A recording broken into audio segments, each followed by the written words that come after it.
할렐루야. 오늘도 우리에게 예배를 허락하신 하나님께 감사드리며, 많이 덥지만 주님 말씀 앞에서 온전히 예배하는 주의 백성들 되기를 간절히 소원합니다. 아무것도 안 했는데 이미 땀이 흠뻑 젖어서 시작을 하는데 참 두렵습니다. 마무리할 때 얼마나 젖어 있을까. 그러나 다만 우리가 말씀의 은혜에 더 깊이 젖어 하나님께 감사할 수 있는 주의 백성들 되기를 간절히 소원합니다.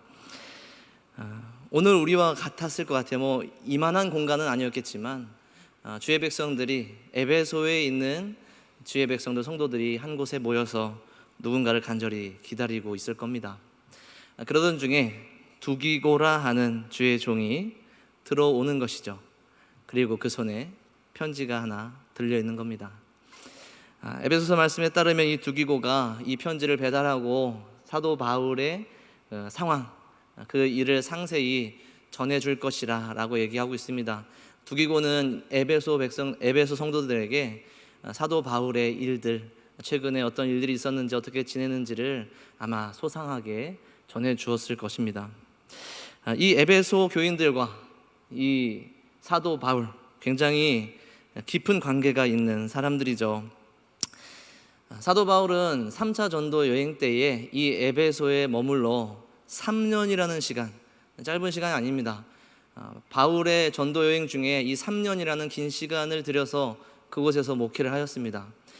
그곳에 있는 성도들과 바울이 얼마나 깊은 관계에 있었는지, 바울은 자신이 로마로 갈 것을 결심하고 이제 순교할 것을 결심한 것이죠.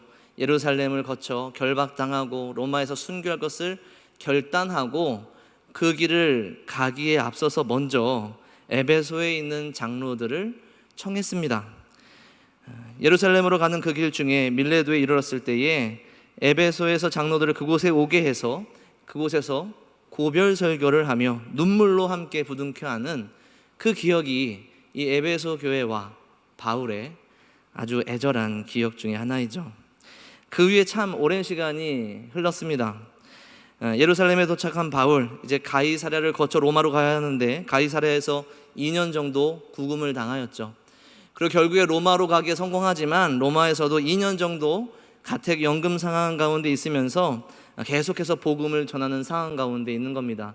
다시 얘기하면 에베소에 있는 이 성도들, 바울의 이 사역 계획, 로마로 가고자 하는 그 뜻, 그리고 그곳에서 순교할 것이라는 바울의 결단, 이 모든 것을 알고도 눈물로 기도하며 바울의 소식을 기다리고 있는 이 에베소의 성도들, 최소한 3년에서 4년 사이에 그들은 이 편지를 두기고로부터 전달받게 된 것이죠. 이제 그 형제들 앞에서 이 편지가 펼쳐지고 그 편지의 첫 시작을 낭독하게 됩니다. 그때에 어떠한 말씀으로 시작하냐면, 오늘 본문에 해석되어 있는 번역되어 있는 말씀 말고 헬라어 원문으로 보면 순서가 이렇습니다. 바울 곧 사도 그리스도 예수의 곧 하나님의 뜻을 통한.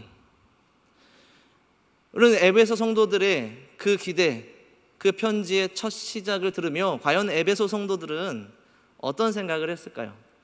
그 긴 시간 동안 그분을 위해서 기도하며 3년 동안 함께했던 그 모든 추억들, 그 가르침들, 그 안에서 참 애절하게 그분의 사역의 길이 곧길을, 비록 고통당하고 순교하는 그 길이지만 하나님의 뜻에 따라 담대하게 걸어가는 그분의 그 길을 한 마음으로 기도했을 겁니다.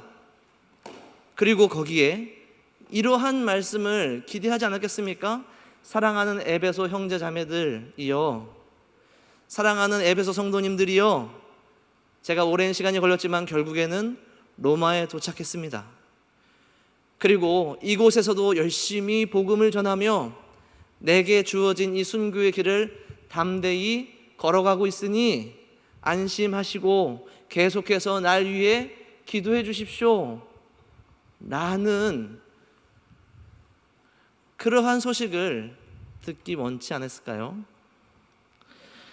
그럼에도 불구하고 바울은 담대하게 이렇게 시작하는 것이죠. 바울 곧 사도된 그리스도 예수의 하나님의 뜻을 통하여 세워진,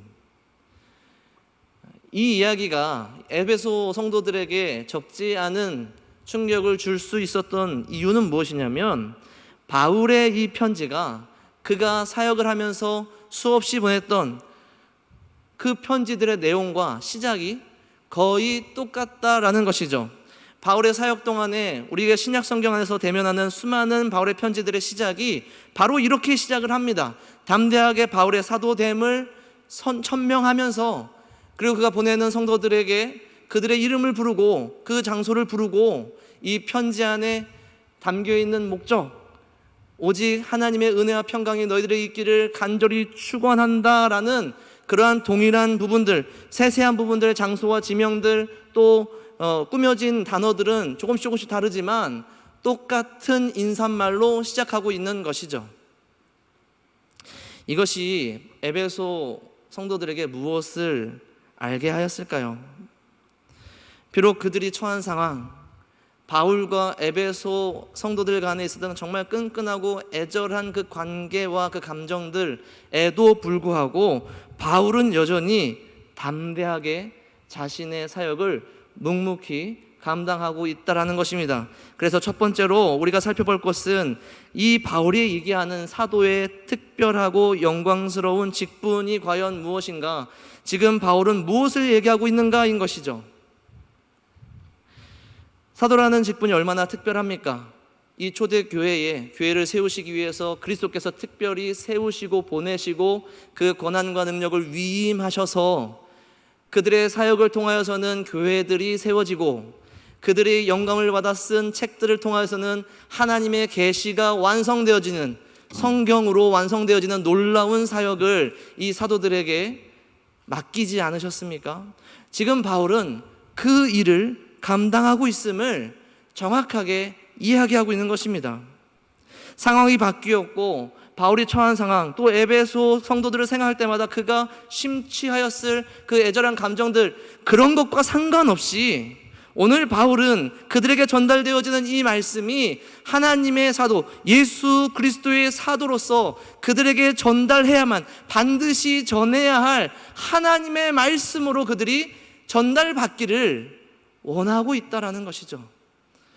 오늘 말씀은 분명히 이것을 사람의 말이 아닌, 바울의 말이 아닌, 단순히 바울과 에베소 교인들 간의 그러한 교제로서의 서신이 아닌, 하나님의 말씀으로 계시를 완성하고 하나님의 뜻을 이 땅에 거룩하게 선포하는 하나님의 살아계신 말씀으로서 주어지고 있다라는 것입니다.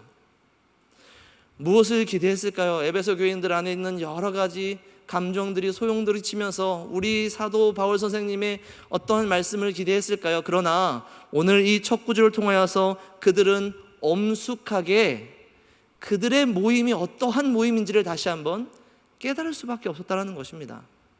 물론 에베소서 전체에 교회론에 대한 아주 깊은 신학적인 설명과 또 선포들이 있지만, 오늘 이 바울의 인사만큼 그들에게 체험적인 교회에 대한 깨달음을 줄 수 없을 것입니다.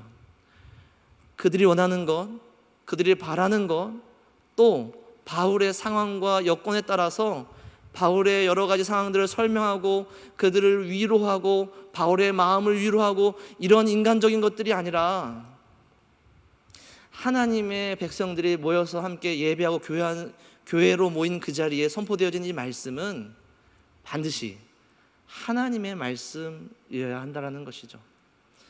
쉽게 얘기하면, 만약 제가, 조금은 불경스럽겠지만 여러분 상상하지 마십시오. 제가 만약에 바울이었다면 저는 이렇게 인사를 시작하지 않았을 거예요. 엄청 징징댔을 겁니다. 너무 힘듭니다. 너무 고생했습니다. 여러분들의 기도가 얼마나 귀한지 계속해서 저를 위해서 기도해 주시고 제 곁에, 제 사역의 곁에 응원해 주시는 동역자가 되어 주십시오. 막 이렇게 구구절절하게 저에 있는 마음 막 쏟아냈을 거예요. 그러나 교회는 그러한 것이 아니라는 것이죠. 우리가 하나님께 올려드리는 예배는 그러한 유의 것이 아니라는 것입니다. 이곳에서 선포되어지는 말씀은 그러한 종류의 것이 되어서는 안 된다라는 것이죠. 오늘 여러분들은 하나님 앞에 왜 나오셨습니까? 오늘 이 예배 자리에 왜 참석하셨죠?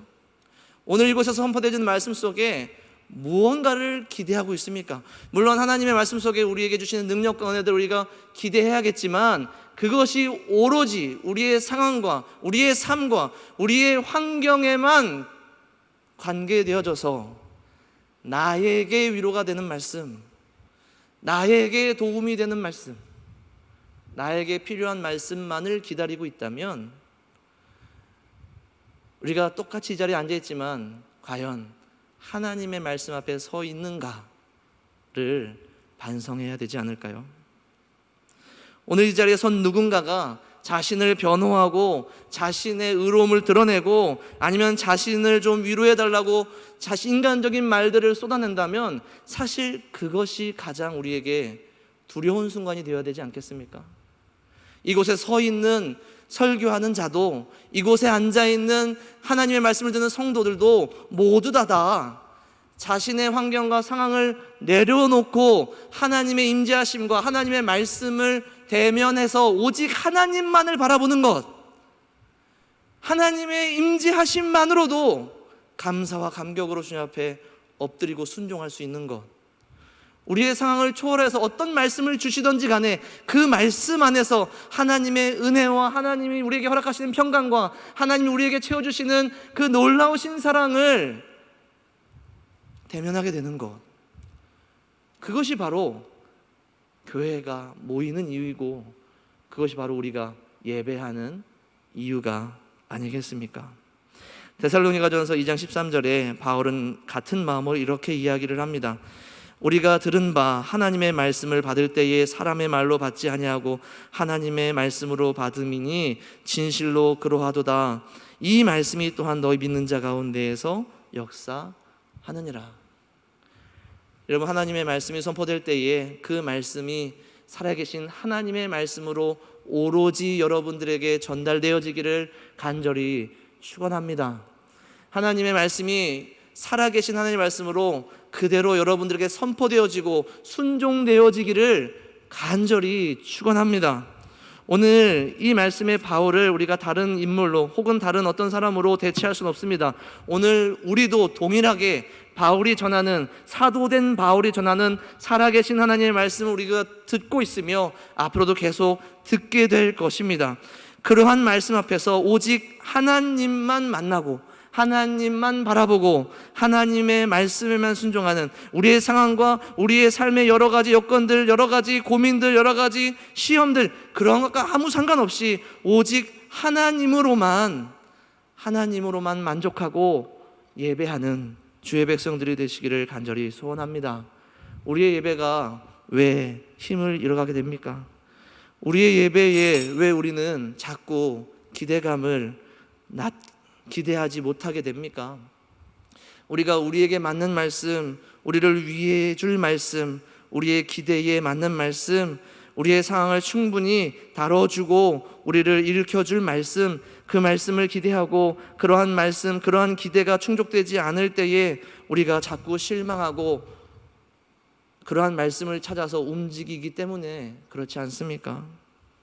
이 강단에서 하나님의 말씀이 아닌 한 인간의 마음과 인간의 감정들과 인간의 변호가 나타날 때에 우리는 그 순간을 우리의 예배의 위기인 줄로 알고 오직 이 강단이 또 이 예배에 참여하는 모든 성도들의 마음이 오직 하나님만 바라보고 하나님에게만 초점이 맞춰지는 그것을 간절히 바라는 주의 백성들이 되어야 할 줄로 믿습니다.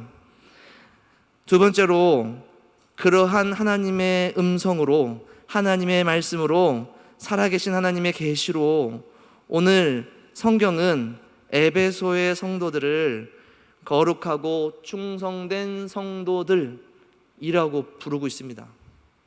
여러분, 이것은 이곳에 여러분들을 모아서 이곳에 모인 여러분들, 이제 우리가 예배를 드리고 하나님이 우리 가운데 계시니 우리는 앞으로 거룩해야 되고 우리는 앞으로 충성돼야 되고 우리에게는 믿음이 있어야 됩니다 라는 권면이 아니라, 여러분들을 불러 모으신 하나님께서 이곳에 있는 여러분들에게 여러분들을 있는 그대로 거룩하고 충성된 나의 백성이다, 나의 성도다라고 선언하고 계시는 것이죠. 그래서 오늘 말씀을 있는 그대로 순서대로 읽으면 이렇습니다. 성도들아, 거기에 있는 에베소 안에. 하나님께서는 에베소에 있는 성도들이 어떠한 삶을 살고 있는지 너무나도 잘 알았습니다.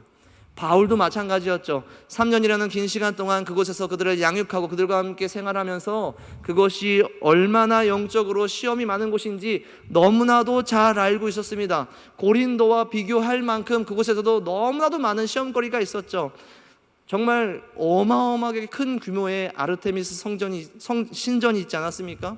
그리고 그곳에 2만 명이 넘도록 수많은 사람들을 채울 수 있는 그러한 공연장 또한 구비되어 있었습니다. 또한 그들의 지적인 요구를 만족시킬 만한 두란노 서원도 있었죠. 그리고 그것은 항구여서 수많은 물자들이 오고 가면서 부가 계속해서 축적되는 곳 아니었습니까?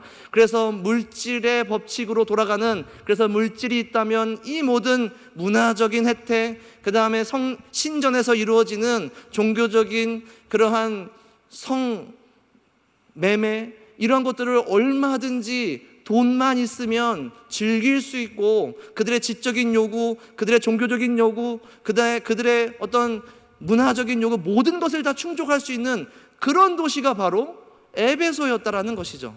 그러한 곳에서 너희들이 거기에 있어서 거기에 살고 있는 성도들아 라고 부를 때에 말씀, 하나님께서는, 바울은 그들의 삶을, 그들의 환경을, 그들의 영적인 시험거리들, 유혹거리들을 알고 있었다라는 것이죠. 그런데 그들을 무엇이라고 부르고 있냐면 거룩한 자들이라고 부르고 있습니다.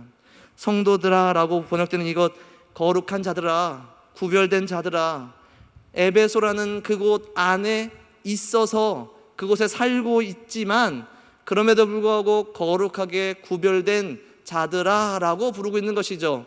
곧, 여기 성경에서는 과로 번역되어 있는데 에베소에 있는 성도들과 그리스도 예수 안에 있는 신실한 자들이라고 번역되어 있지만 곧이라고 번역되는 게 더 적절합니다. 에베소에 있는 성도들, 곧 그리스도 예수 안에 있는 신실한 자들아 라고 부르고 있는 것이죠. 여러분, 그곳에 있는, 이곳에 모여있는 에베소 성도들이 과연 누구인가? 이 교회는 과연 어떤 교회인가? 이곳에 하나님의 부르심을 받은 우리는 과연 어떤 존재들인가를 이야기하고 있는 것입니다.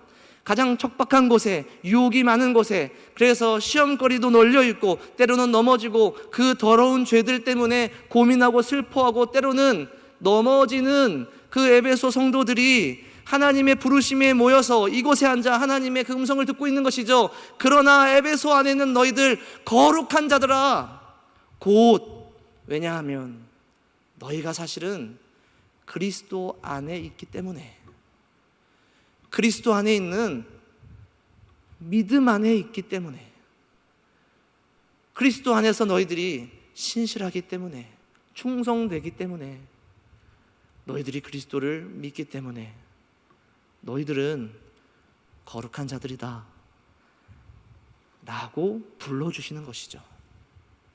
여러분, 그것이 우리가 이곳에 있는 이유입니다. 그것이 우리가 예배할 수 있는 이유이고 우리가 존재하는 존재의 이유입니다. 우리가 교회로 이곳에 모여있는 이유라고요. 우리도 그렇지 않습니까? 여러분들이 사는 그곳에 얼마나 유혹이 많고 얼마나 즐길 것들이 많고 그것을 포기하는 게, 그 유익들을 포기하는 게, 그 물질의 법칙으로 돌아가는 세상 속에서 영적인 원리로 살아간다는 게 얼마나 힘들고 얼마나 희생하고 포기할 것이 많은지 알지만, 오늘 우리가 이곳에 하나님의 부르심에 입어 모여서 하나님께서 여러분들을 거룩한 자들아 라고 부르실 수 있는 이유는 우리가 그리스도 안에 살고 있기 때문이라는 것이죠. 여러분, 이것이 여러분들에게 은혜가 되기를 간절히 소원합니다. 우리를 부르시고 우리를 거룩하게 구별하시며 우리에게 그리스도 안에 살도록 허락하신 우리의 아버지 하나님께 끝없이 감사하시고 끝없이 기뻐하시기를 간절히 소원합니다. 그것이 이 시간 여러분들 안에 정말 참을 수 없는 은혜의 제목이 되기를 간절히 축원합니다. 바울은 이러한 그리스도 안에 사는 자들의 삶이 어떠한지를 그의 다른 서신에서 계속해서 얘기합니다. 갈라디아서 2장 20절에 내가 그리스도와 함께 십자가에 못 박혔나니 그런적 이제는 내가 사는 것이 아니요 오직 내 안에 그리스도께서 사시는 것이라. 고린도후서 6장 7절에서 10절에서도 이렇게 얘기합니다. 진리의 말씀과 하나님의 능력으로 의의 무기를 좌우에 가지고 영광과 욕됨으로 그러하였으며 악한 이름과 아름다운 이름으로 그러했느니라. 우리는 속이는 자 같으나 참되고 무명한 자 같으나 유명한 자요 죽은 자 같으나 보라 우리가 살아있고 징계를 받는 자 같으나 죽임을 당하지 아니하고 근심하는 자 같으나 항상 기뻐하고 가난한 자 같으나 많은 사람을 부유하게 하고 아무것도 없는 자 같으나 모든 것을 가진 자로다. 할렐루야. 이곳에 모인 우리가 이러한 자들임을 하나님께서 기뻐하십니다. 이러한 자들이 이곳에 모여 함께 예배하고 선포되어지는 말씀을 각자의 삶의 욕됨과 무명함과 죽음과 같은 시험과 근심과 가난함 그 모든 것 다 내려놓고 오직 하나님의 말씀으로 받고 순종하고 엎드리는 주의 백성들을 기뻐하시며 그들의 모임을 교회라 부르신다라는 것입니다. 그들의 모임을 예배라 부르신다는 겁니다. 그러니 여러분, 이곳에 모인 여러분들이 그러한 교회이며 그러한 예배자임을 잊지 말고 주님 앞에 나오는 주의 백성들 되시기를 간절히 소원합니다. 그래서 우리에게는 하나님의 은혜와 평강이 있습니다. 이곳에 모인 이것만으로, 이곳에서 선포되어지는 말씀만으로, 그 말씀 앞에서 우리의 모든 삶의 시험과 어려움들 다 내려놓고 오직 하나님만 바라보는 그 교회, 몸된 교회만으로 우리는 하나님께로부터 오시는, 하나님께로부터 부어주시는 은혜와 평강이 가득한 사람들입니다. 오늘 말씀은 그 은혜의 출처가 분명하게 이야기합니다. 오직 우리의 아버지 되신 하나님과 주 예수 그리스도로부터 보는 그 은혜와 평강이 이곳에 가득하기를 간절히 기도하고 있는 것이죠. 그렇게 예배하는 자들에게는 이미 그 은혜와 평강이 있음을 기억하시기 바랍니다. 왜냐하면 이미 죄인된 우리를 거룩한 자들로 부르시고 그리스도 예수를 믿는 믿음 안으로 옮기신 그 은혜를 이미 경험한 자들이며 그 은혜 때문에 우리의 모든 죄와 허물들을 덮어주시는 하나님의 참된 화평이 우리 안에 이미 임했기 때문에 그렇습니다. 오늘 말씀은 우리의 모임이 어떤 모임인지, 그리스도께서 세우신 교회가 어떤 교회인지를 너무나도 명확하게 이야기합니다. 이 짧은 인사말로 그 모든 상황과 그 모든 삶을 초월한 오직 하나님을 바라보는 성도들의 모임, 그 말씀을 하나님의 음성으로 듣고 그것으로 인하여서 만족하고 참된 평안과 은혜로 인하여서 충만한 하나님의 백성들, 그 백성들의 모습을 오늘 말씀을 통하여서 보여주고 있는 것이죠. 그러한 교회가 되시기를 간절히 축원합니다. 그렇게 예배하시기를 간절히 축원합니다. 에베소 교회가 아니라 오늘 이곳에 모인 동산교회가, 이곳에 모인 청년들의 모임이 분이엘과 여호수아가 이런 교회가 되기를 간절히 소망합니다. 그러한 것을 바라고 기도하며 끝까지 주님 앞에 부르짖는, 또 그래서 주께 칭찬받는 주의 백성들 교회가 되시기를 간절히 소원합니다. 이제 우리 함께 찬양 부르고 함께 기도하도록 하겠습니다.